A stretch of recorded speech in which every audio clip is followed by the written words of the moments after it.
রোদেলা দুপুরে একজন কৃষক তার বাগানে পরম যত্নে টমেটো গাছ পরিচর্যা করছে। গাছে টকটকে লাল টমেটো ঝুলে আছে। কৃষক খুবই খুশি।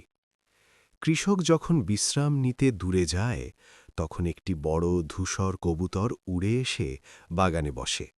সে মনের সুখে ঠোকর দিয়ে লাল টমেটো খেতে শুরু করে।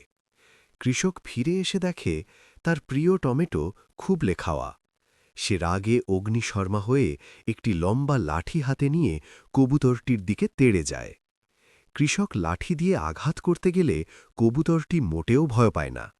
উল্টো সে ডানা ঝাপটে কৃষকের মুখের সামনে এসে দাঁড়ায় এবং লাল চোখে কৃষকের দিকে অদ্ভুতভাবে তাকায়, যেন সেই পাল্টা আক্রমণ করবে।